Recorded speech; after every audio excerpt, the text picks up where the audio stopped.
You are listening to the Horse Radio Network, part of the Equine Network family. What a beautiful day for horses in the morning. You are listening to the #1 horse podcast in the world. Here's your entertaining look at the horse world and the people in it.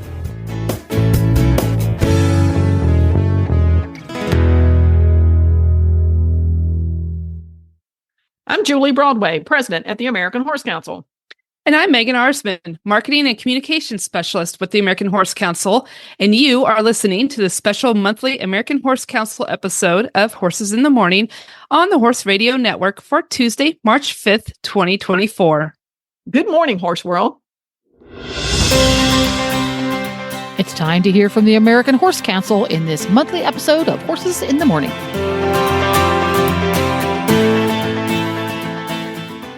Thank you for tuning in this morning, and happy March, everyone. Spring is just around the corner, which means more time to spend outside and with the horses. I'm excited to continue working with my daughter and her new show Minnie as they learn about each other more this spring before the show season. As I'm sure our listeners can attest to, Julie, I'm always amazed at how much horses teach us. We have horse trainers that are supposed to be teaching and training the horse, but in actuality, it's really the horses that are the ones that are teaching and training us for the most part.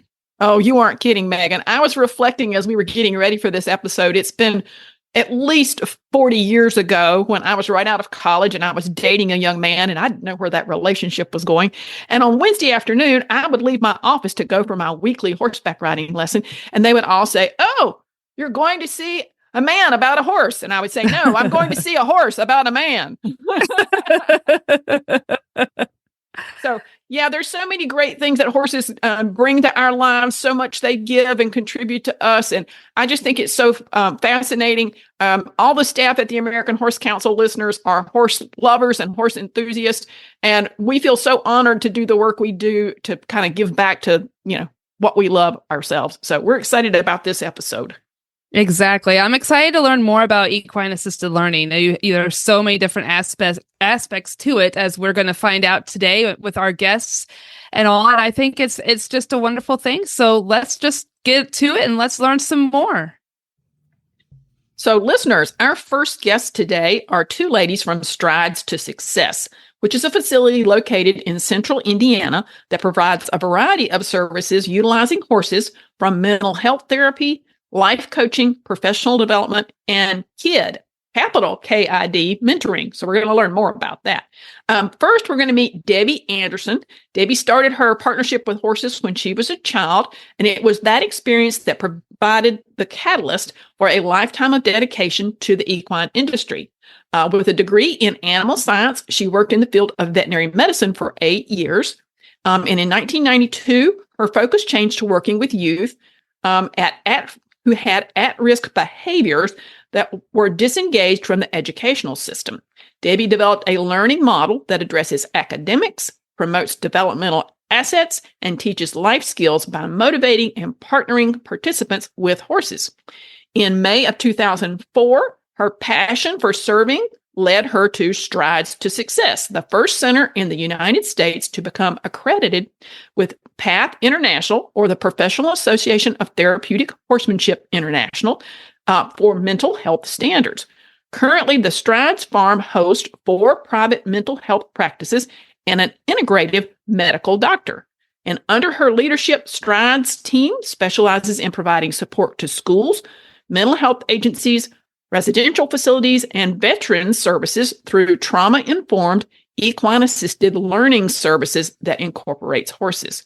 Their team encourages participants to acquire new life skills, recognize their natural talents and abilities, develop problem-solving strategies, and learn healthy decision-making skills that can promote new patterns of behavior. Strides has served the Veterans Administration in Indianapolis, first responders, the Vet Center, and the National Guard by introducing skills that enhance leadership, discover new patterns of behavior after deployment, pain management, and promote healthy and trusting relationships. She travels nationally and internationally, and I bet she keeps a suitcase packed all the time, to be perfectly honest. And she serves as a clinician that specializes in teaching facilitation skills, business sustainability, and teaching centers how to develop equine-assisted services programs that will meet their community's needs. She has authored and co-authored many resources that are utilized worldwide in equine-assisted services industry.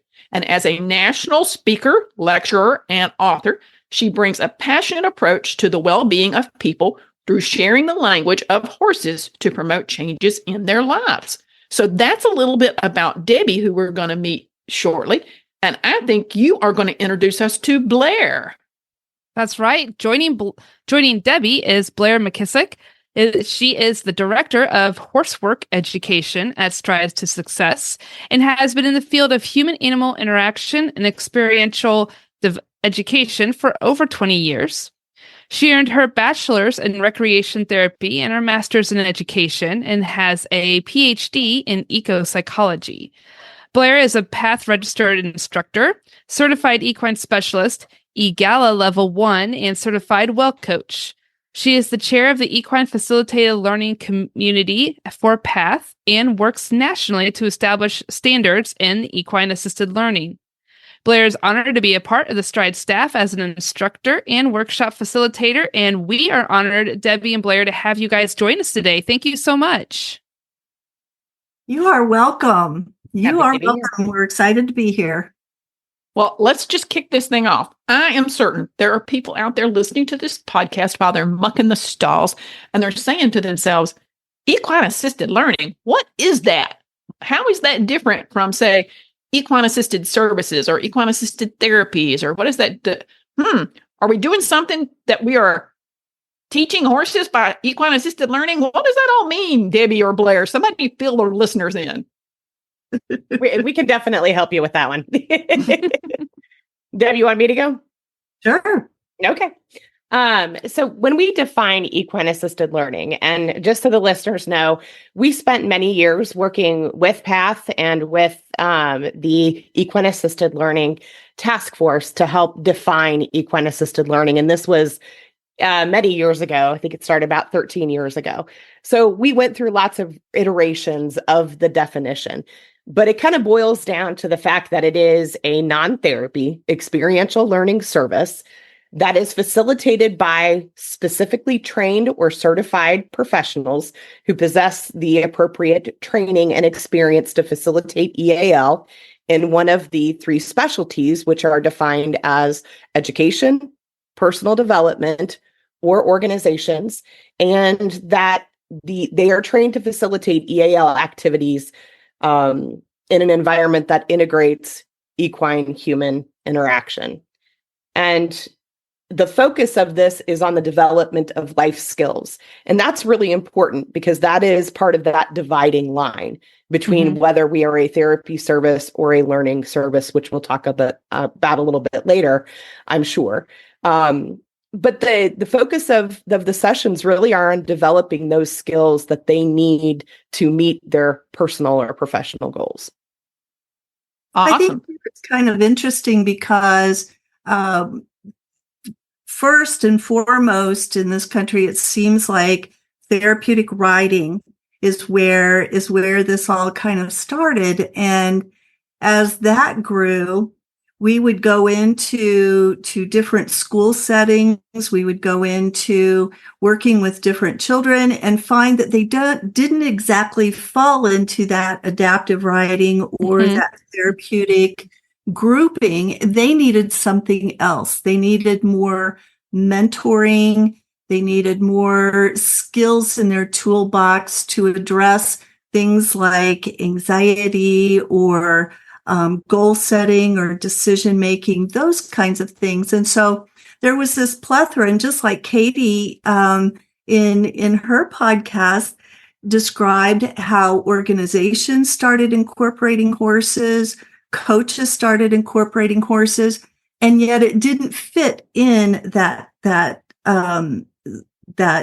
adaptive riding or therapeutic riding grouping. So there was this whole group of other or miscellaneous, if you will, services that were happening.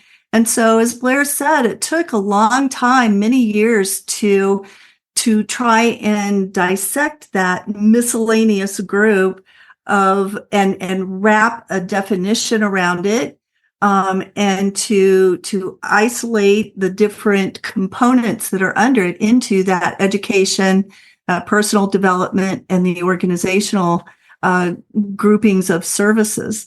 So it's a very broad area of services. Oh, no doubt about it. Yeah. And I'm sitting here, my brain's just whirling because I'm thinking, okay, I'm new in my career. I need to develop better networking skills. I need to work on my public speaking skills. I can come up with all kinds of professional development things.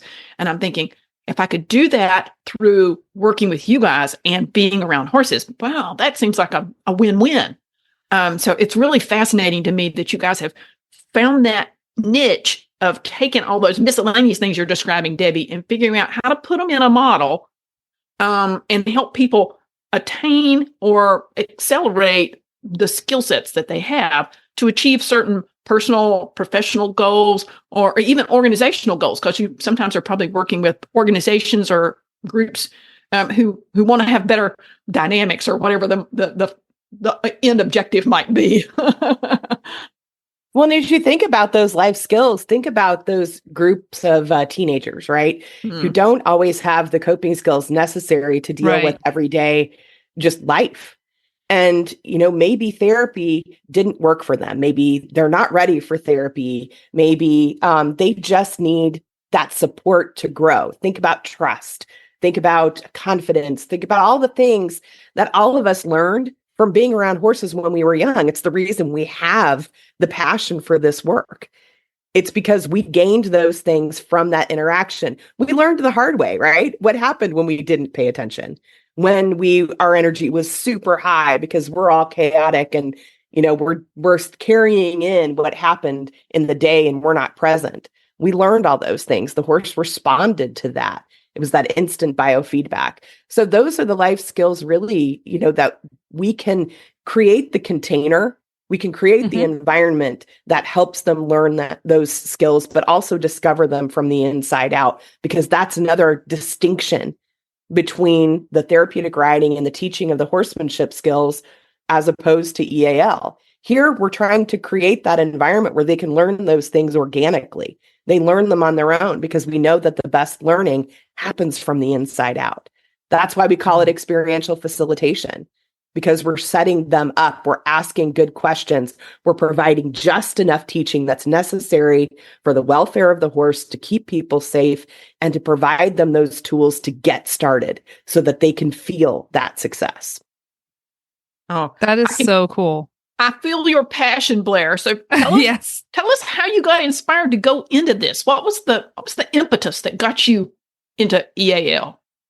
I think both Blair and I started out as therapeutic riding instructors, and we were working with kiddos with special needs. And that was so cool, lifting kids up out of wheelchairs and putting them on the back of the horse and all of that. But when we started incorporating schools into our program, we would go to the schools and we would see these kiddos that were in these rooms that had been expelled or suspended, and they had their hoodies up, their heads down, and they were just sitting in a room doing nothing.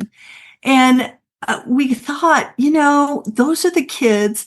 They don't have any disabilities. They may have some other different challenges going on, but what about those kids? And so we started embracing them. And the very first program we did is we took the kids that were in school suspended and matched them with the kids in the therapeutic riding program. And we taught them how to be volunteers, which meant that they needed to follow instructions. They needed to give us their full attention. They needed to pay attention to safety. They needed to worry about somebody else and think about somebody else, not only the student they were helping, but the horse. And so all of this process, after 6 or 8 weeks of them just volunteering, it was amazing. We had a before and an after picture, and the before was like, it was like no smiles, no teeth. It was like, can't believe I got to be here, And then after they had smiles, they had their whole body language changed, their whole physical appearance changed. They were proud of themselves. They finally had something that they were successful at doing. And that was just volunteering. So that was really the inspiration for us to, take a turn and think about that youth at risk population. And when you did that, they needed a different way of facilitation. They didn't need the therapeutic riding instructor type of teaching. They needed that more experiential piece because they weren't going to be taught to act. They needed to be involved in. And so that was the big shift for us. Well, and I'm sure that Debbie will talk a little bit more about this in her background, because too, how we started out just as professionals was a big part of it. I grew up riding horses, but I also grew up working with the zoo through my mom, and had the really cool experience of working with lots of different types of animals growing up. So primates and raptors and elephants. And it was pretty amazing. And so for me, I wanted to really study, why is it that humans are so captivated by animals? Why is it that, we want to reach out and touch? And why is it that I liked animals so much better than I liked people? And I think a lot of us experienced that too. So when I got into college, I found recreation therapy, because vet school was probably just not going to happen. But recreation therapy was like fully embracing. They were like, okay, let's see what we can do, because a pathway academically for animal-assisted therapy didn't exist. Occupational therapy didn't want anything to do with it at the time, and counseling didn't want anything to do with it at the time. There was nobody to study under. So I actually ended up doing dolphin-assisted therapy as one of my internships, and then the other one, oh my was gosh, adventure therapy. So it was all mental health related as well as disability related. So for me, again, it was just this idea of, oh my gosh, animals can be such a huge healing part of our journey. And when I came back, obviously dolphins weren't an option to continue my practice. And so that's when I found therapeutic riding. And that was when I met Debbie. So I was like fresh out of college, totally optimistic and super excited and a whole lot of energy. And she was so graceful, and they gave me a home and taught me about therapeutic riding. And it was that combination of, oh my gosh, horses and the disability and the stuff that I learned as an RT and the things that I learned from just nature interaction in general. It all kind of came together. But there was always that missing piece. There was always that missing piece of, the show world, show jumping. It wasn't it. Therapeutic riding was amazing, but there was still, again, that barn connection, that stuff that happens in the barn, that was missing. And at one point in my life, I went to, and this was around grad school, went to an AGALA training. And I think Debbie had already been to an AGALA training at this point, so it was still new to me. But it was like, holy crap, experiential ed meets horses. I was like, it all fits. And so that was to me like super exciting, because I was like, I could pull all that work I did with ropes courses and experiential ed and pair it with the horses. So to me, that was kind of that penultimate moment of, oh my gosh, it fits. So I'm going to correct myself, Dr. Blair, because Blair has a PhD. Yeah. And I just have to ask, eco-psychology. Yes. Tell me what as my husband would have said, is. It's a PhD in tree hugging. Oh.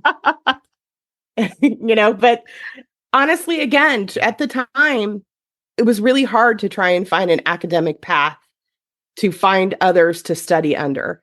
I couldn't leave Indiana at the time. Purdue had Center for Human Animal Bond, but they didn't have anything degree granting.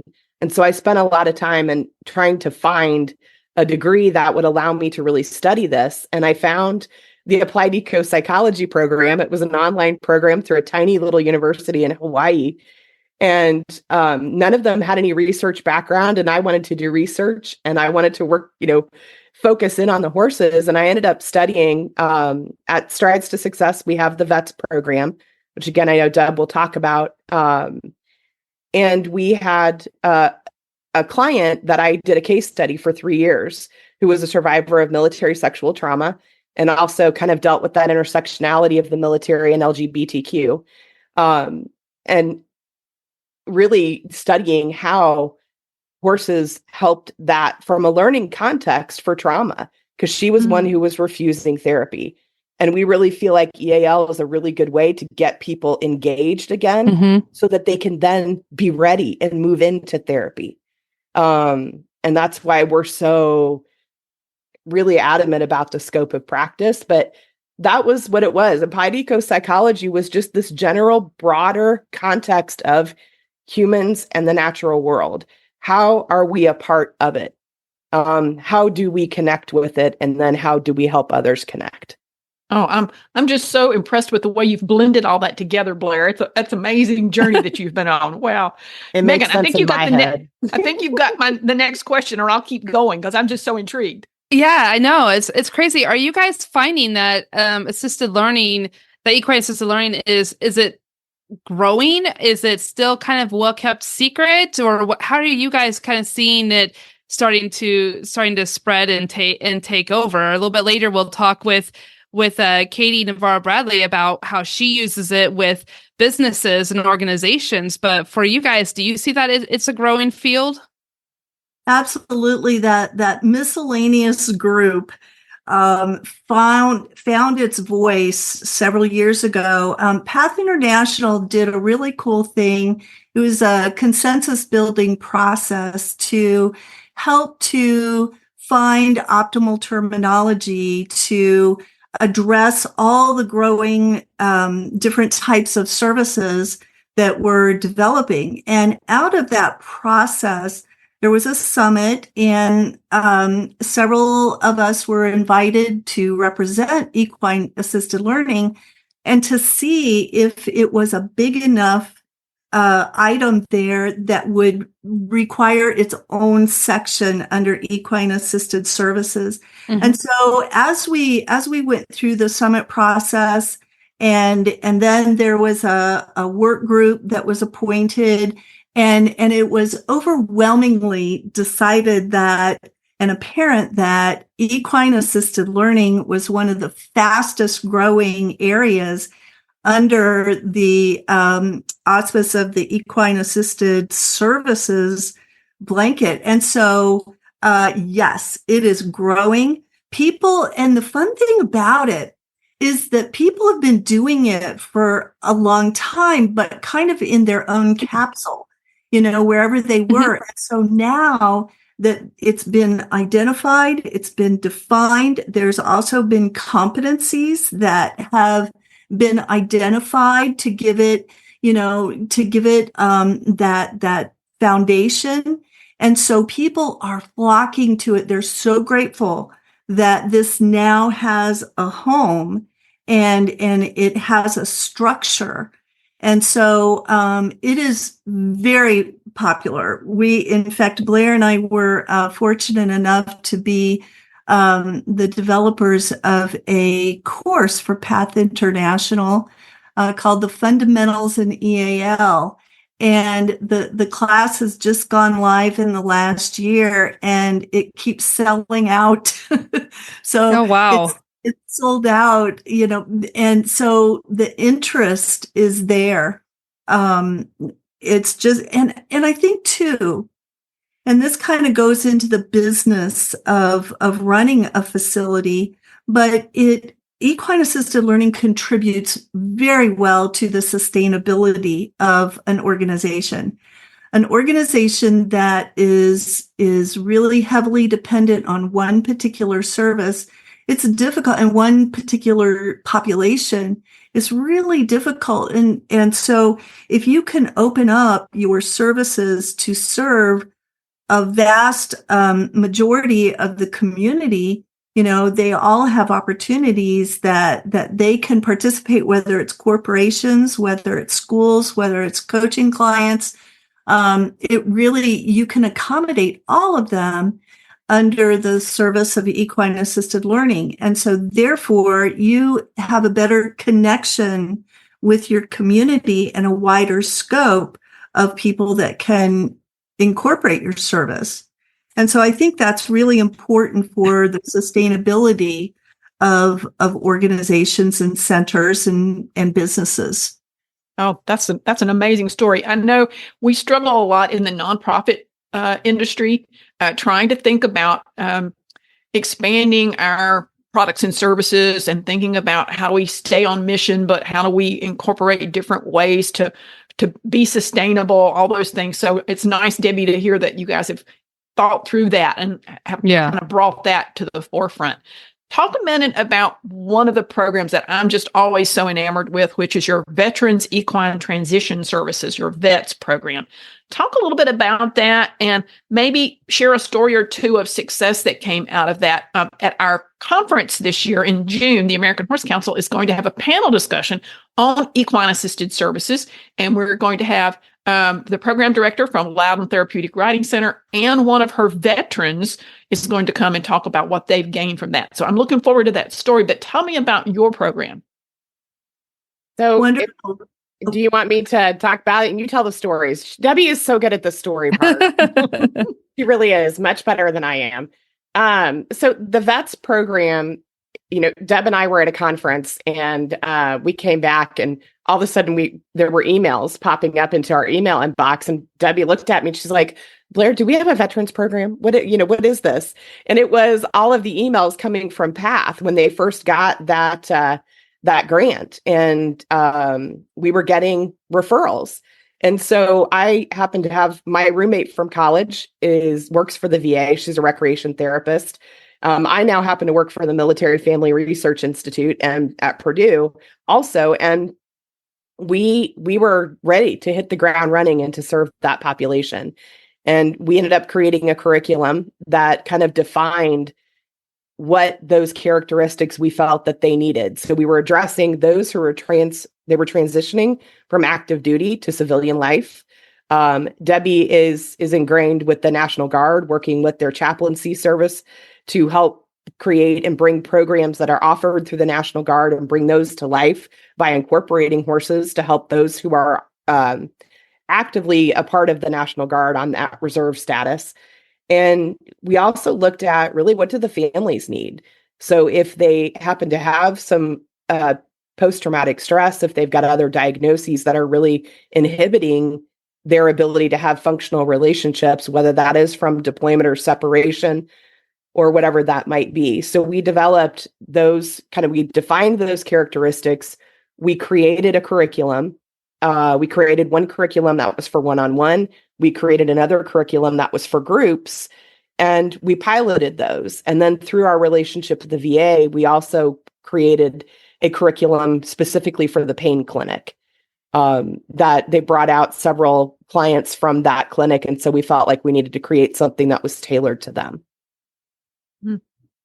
Yeah, I think one of the current things that we are doing, the National Guard uses the Speed of Trust curriculum that Stephen Covey had specifically designed for the military.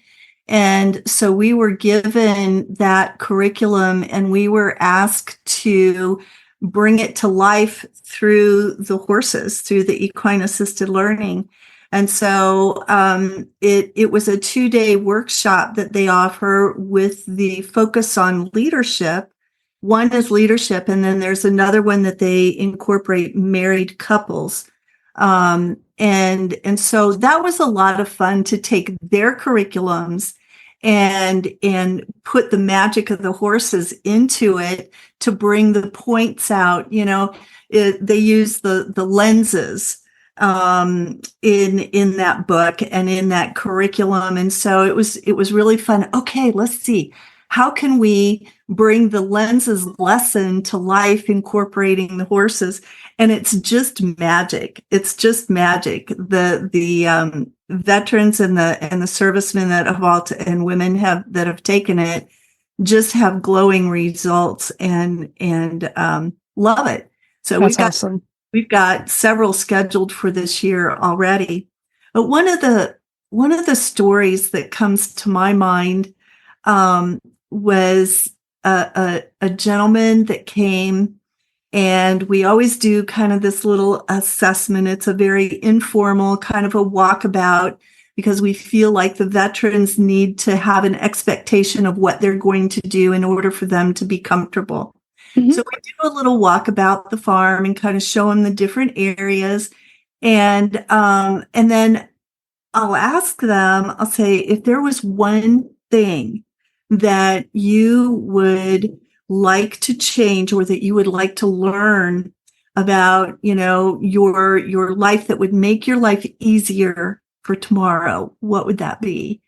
And so this one soldier looked at me, and he had been wounded, and he had kind of his hand was like probably 3/4 of the way amputated up, and he called it. He said, I want it to find a job.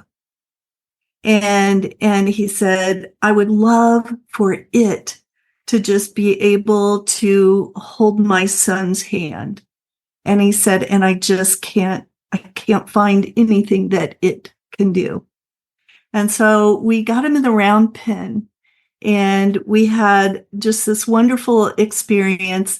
We had a horse at Liberty, and I gave him a carrot stick and a rope. And he had the rope over one hand and the carrot stick in it.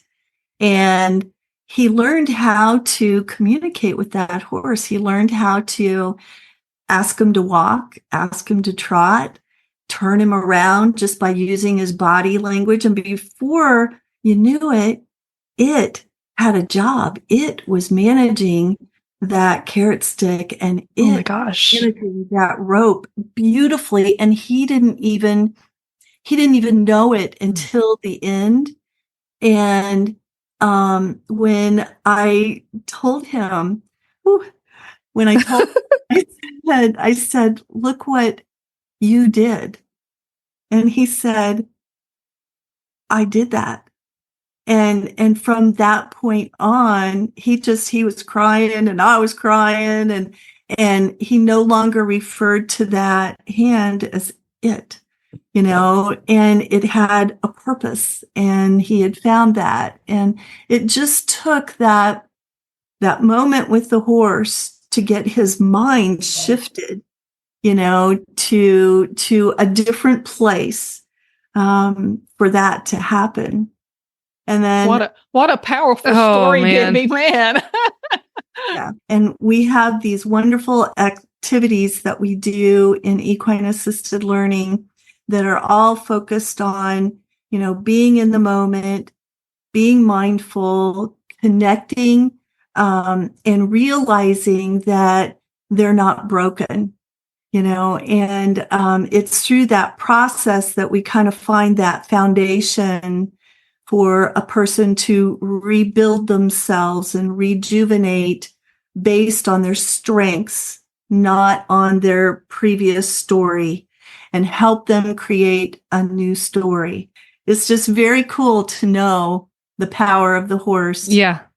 And how it influences lives so much.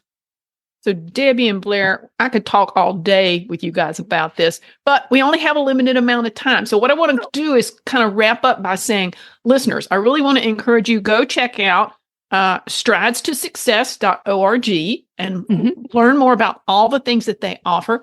Learn more about equine-assisted learning in general, and sort of become better attuned to the possibilities that are out there if you open your mind to how equine-assisted learning can bring you new skills and new opportunities and those kinds of things.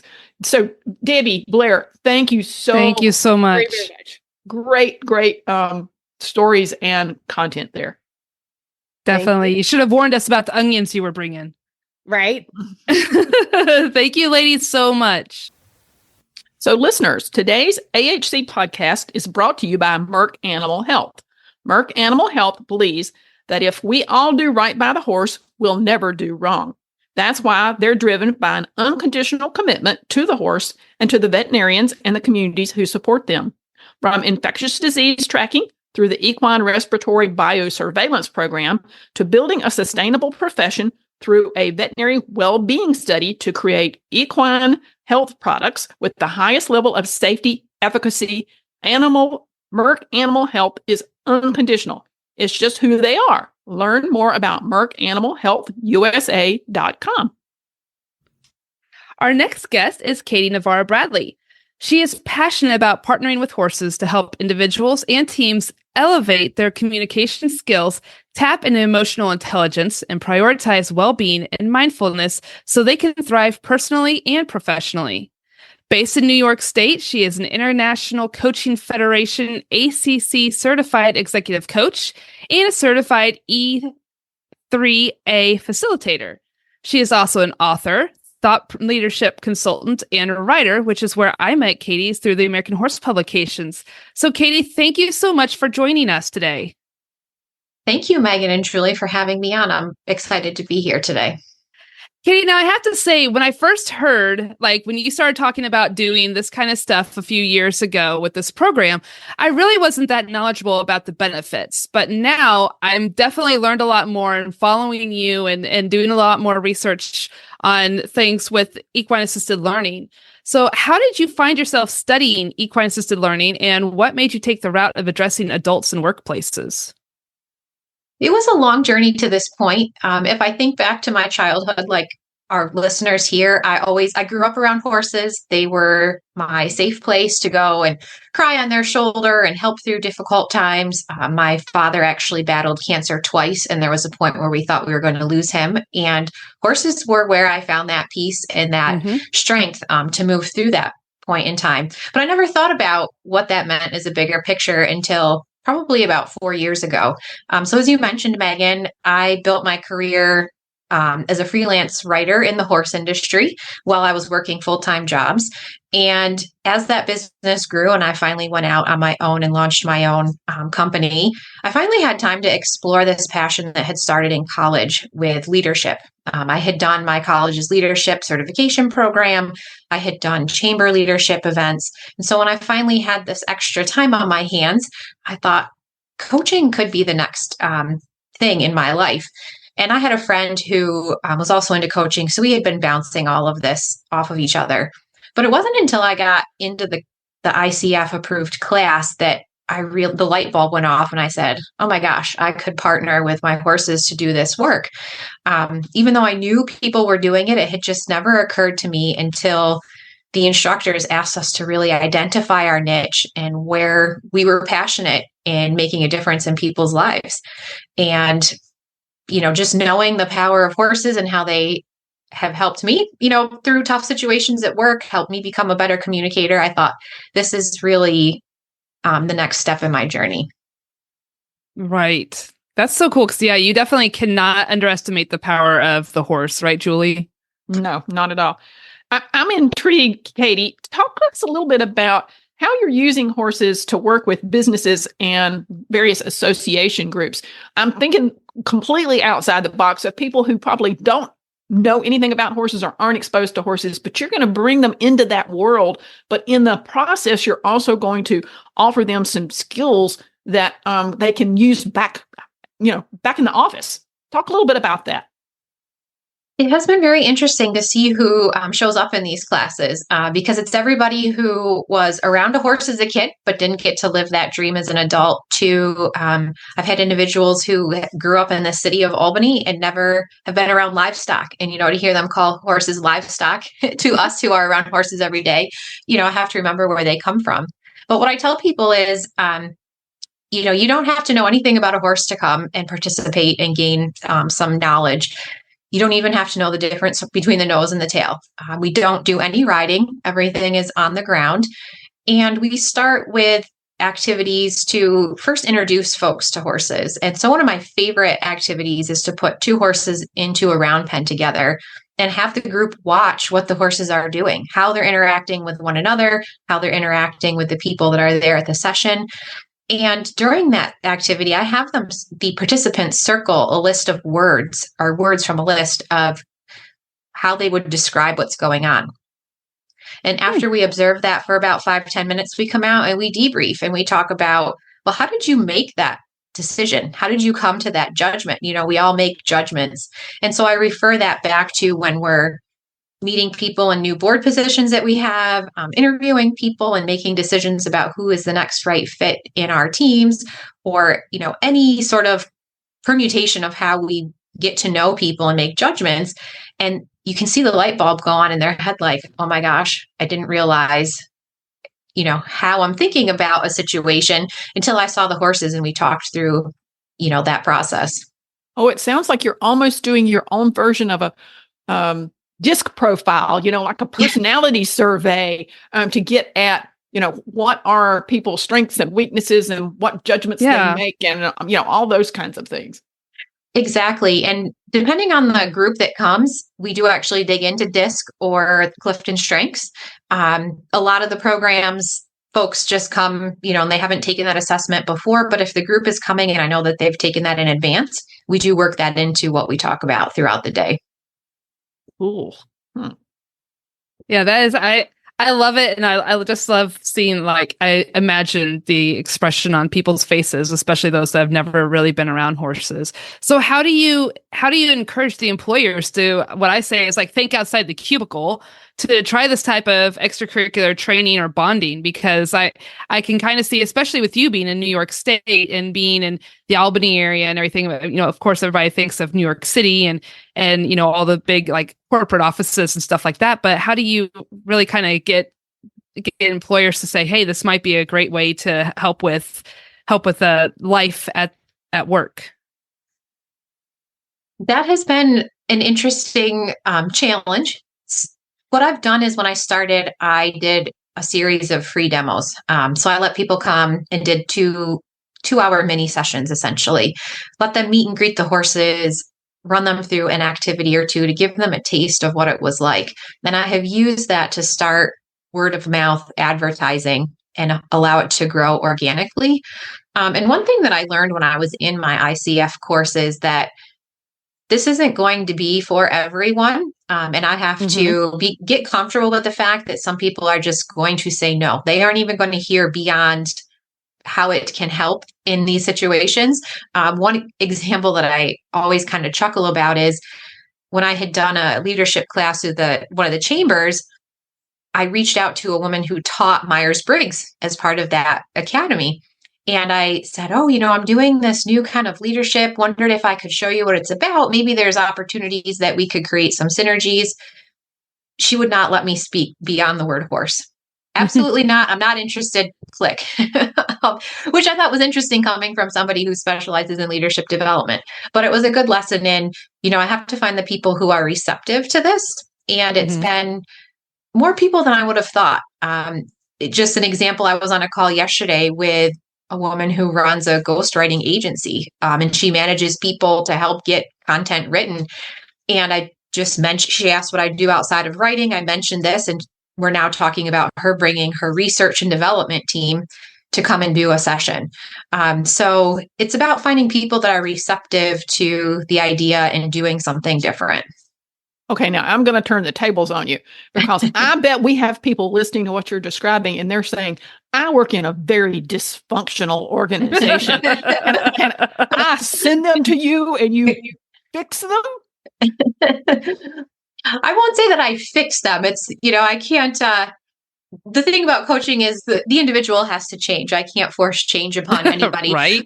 But what I hope is that I help them see things in a new way. One thing I have heard from participants is inevitably someone will always pull me aside after the event and say, I've just never really felt part of the team, or I've really struggled with these 3 people on the team. And just seeing them in a different light has helped me appreciate their strengths or how we approach things differently. And so, there's no magical wave your wand and fix things. But if it helps people pause and reevaluate some sticky points in their teams, that's what I hope that I can help them accomplish. Oh, self-reflection is so important. Okay. So this was supposed to be my next question. I'm interested in two parts to this. First of all, there are people who just aren't horse people, or they're extremely afraid of horses. So you've got one end of the spectrum where it's somebody who's like, I've got to go do this because my boss said so, and I'm not really comfortable with it at all. To the other end of the spectrum, who is somebody who is a horse person and thinks they know everything there is to know, and they don't see how this is going to be of any value to them. What's the tricks or the tips, Katie, for how you navigate both ends of those? That is quite the dynamic. Usually in the businesses, I don't have somebody who's so into horses that they overshadow everybody. I did have one occasion last fall where there was a woman who had horses of her own and actually cared for other horses. And I saw her kind of hang back. And I would ask her, I purposely would try to ask questions to draw her in. But in that same group, this was a banking team. There were 16 of them. And there were two men who were absolutely terrified of horses, made no bones about being terrified of touching, being around anything with the horses. And what I always tell people is, this is their experience. I hope that they choose to come into the arena and join us with the horses, but they also have the choice to stand outside the round pen and watch what's going on. And after every activity, we do a debrief, and there is just as much opportunity to contribute to what they're experiencing in themselves and their teammates by watching as there is from being in the arena. I have yet to have anybody take me up on the offer of standing outside, even the ones who are terrified. And what's been really interesting, especially with that banking team, the way that they rallied to support those team members, telling them, oh, you're doing a great job, or giving them a hint of, remember, hold the lead rope this way, or, so it's interesting how a team that may be a little dysfunctional back at the office, all of a sudden they recognize that their team member needs a little support, and they step up to offer that encouragement. That is cool. I love that. And I bet that's just got to be so fulfilling to see and watch sometimes. I just love that kind of stuff. It really is. And you use your own personal horses, correct? I do. I have a small, my herd constantly changes. So I have borrowed some friends' horses that I know, we always test them in advance to make sure that there aren't going to be any dominance issues or pecking order issues. But, I try to use my own. One had a baby last year, so she was out of commission. Right. My other horse is out at a trainer right now, so I'll have to fill in, but somehow we always make it work.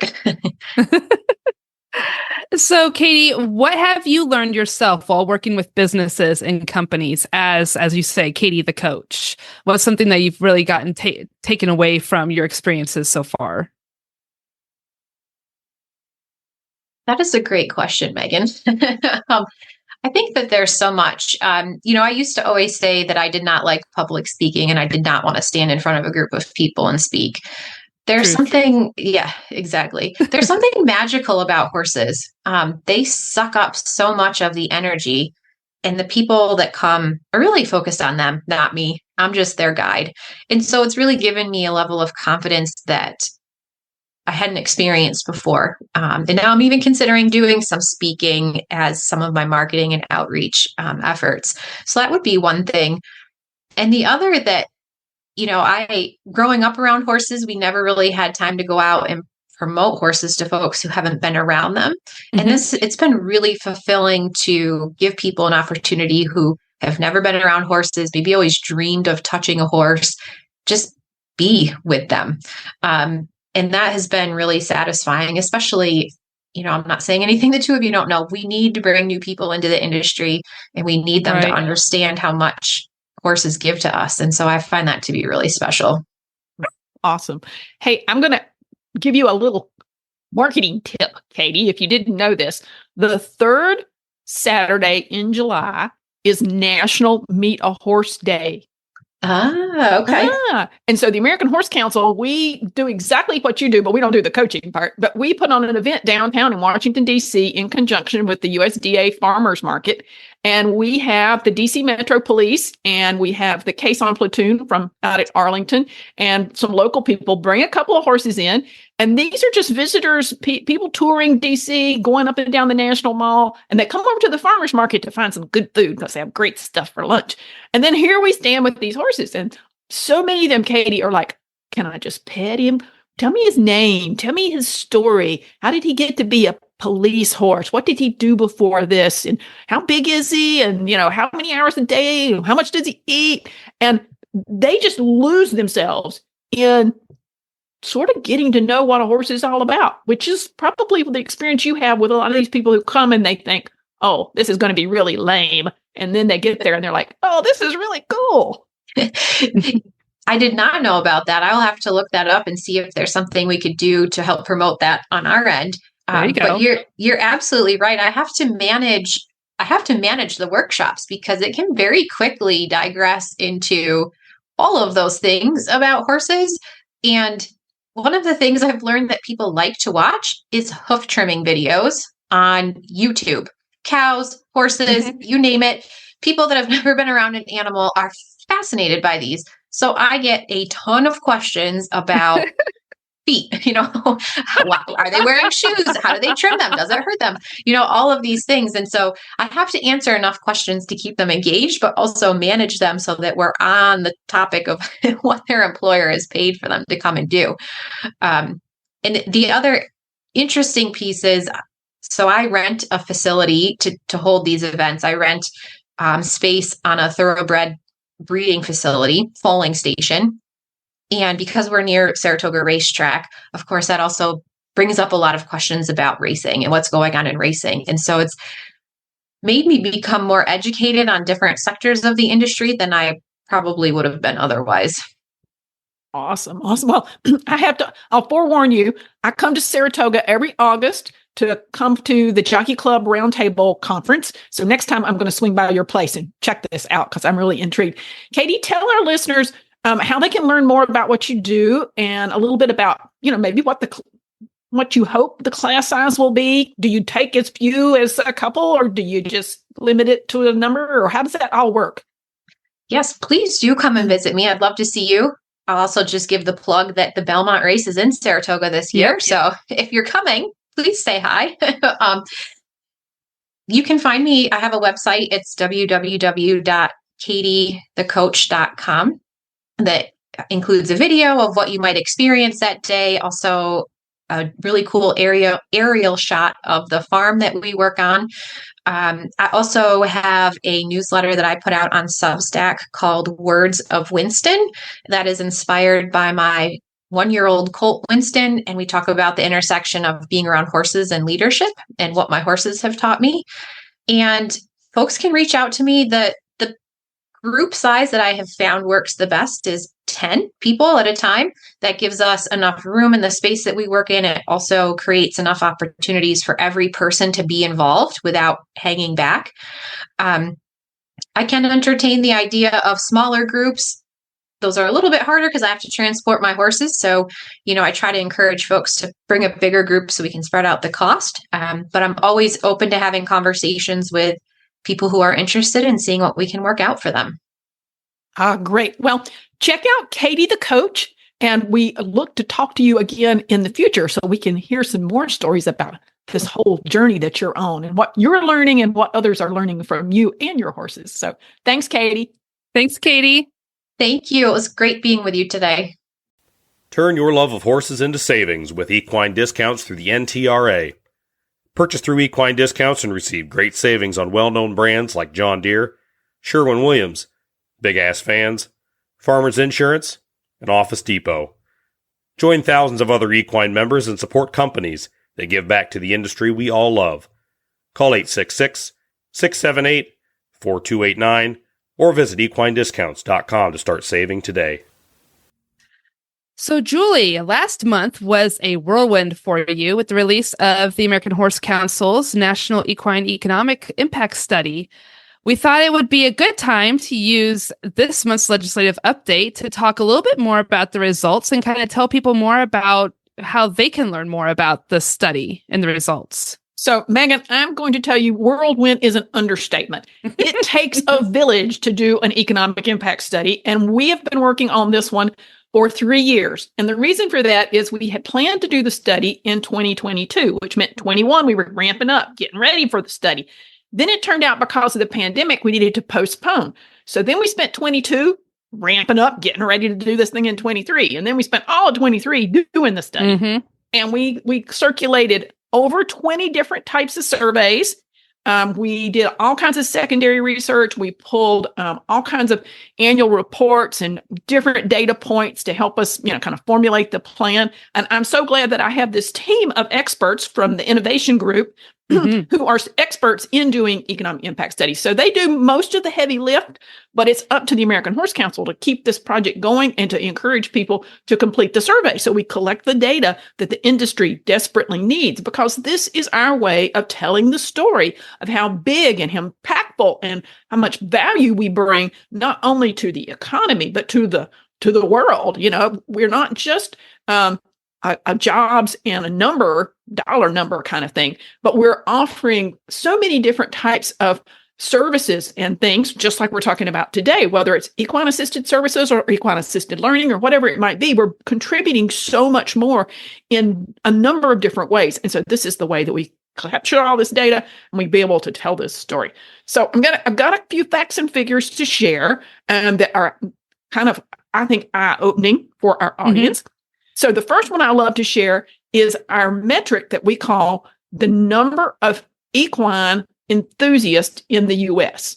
So this is always big. This is a big number. So what we found is that 30.48% of all U.S. households, that turns into 39 million households in the U.S., contain a horse enthusiast. Now, isn't that an amazing number? It's just startling to me. Now, not all of them own a horse, and not all of them participate. And the last group is those that spectate. So we have 3 categories: own, participate, but don't own, and then spectate, but don't participate or own. So it's kind of how the three groups break out.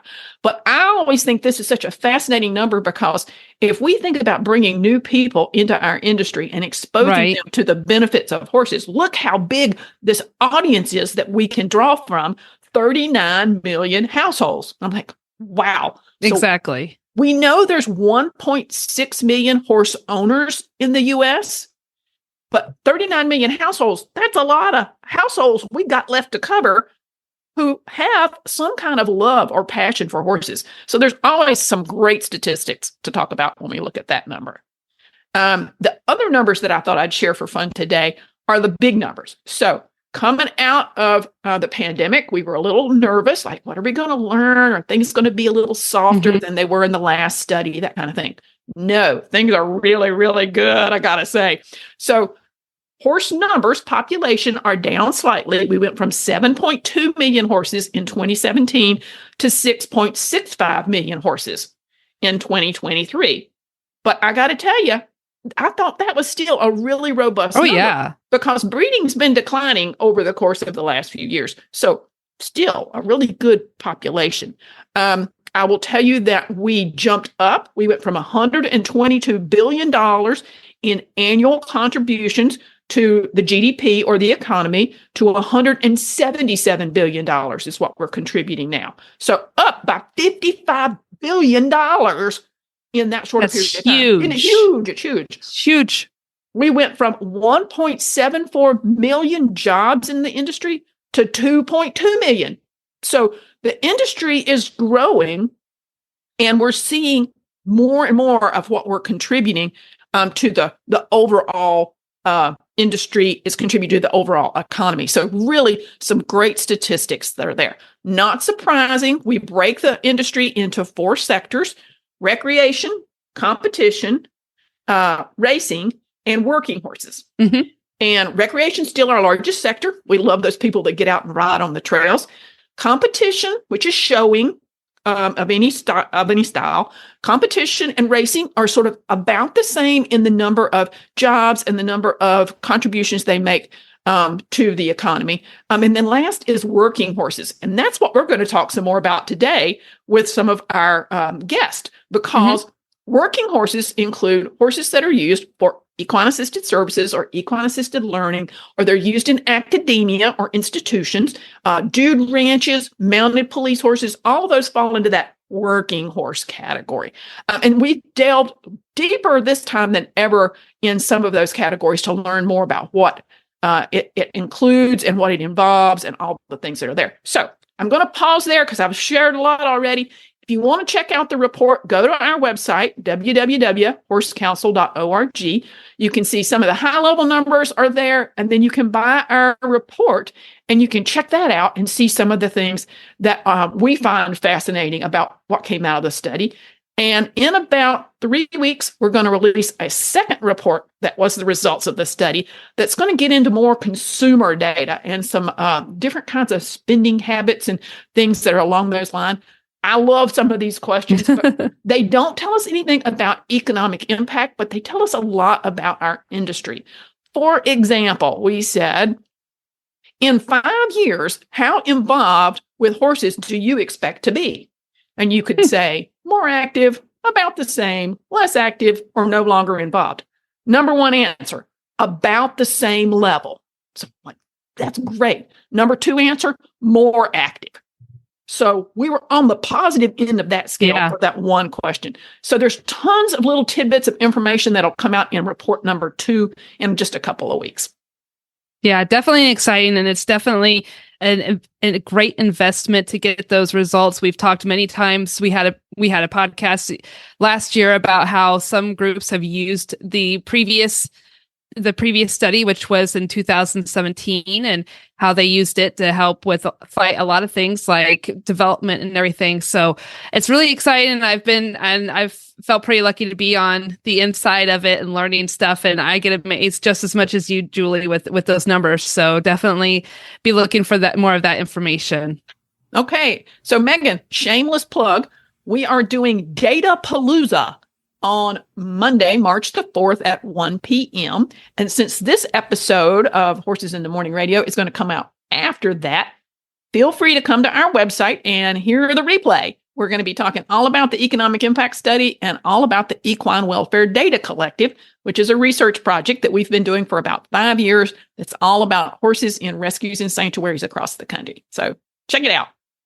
Thank you for joining us today. It's always so inspiring to hear how the power of the horse can benefit everyone, no matter their age, background, or abilities. If you're interested in learning more about equine-assisted learning, we encourage you to research local facilities and reach out to Path International. We'll also provide some links in our show notes to Strides to Success and to Katie's business. Katie the coach. Check her out. Katie the coach. That's right. So we invite you to support our beloved industry and join the American Horse Council and earn a free subscription to our monthly newsletter, which shares the latest in all our legislative happenings, both federal and state, as well as more information that horse owners like yourself need to know. You can learn all about things ranging from biosecurity to safety on the trails to all kinds of interesting things. Mm-hmm. Follow the American Horse Council on social media. You can find us on Facebook, Instagram, X, formerly Twitter, and LinkedIn. You can also subscribe to this podcast's RSS feed. You can subscribe to Horses in the Morning on any podcast player and find all the shows, including ours, on the Horse Radio Network at horseradionetwork.com. Great episode, Megan. And we'd like our listeners to close by, as we always like to say, we are #HereForHorses.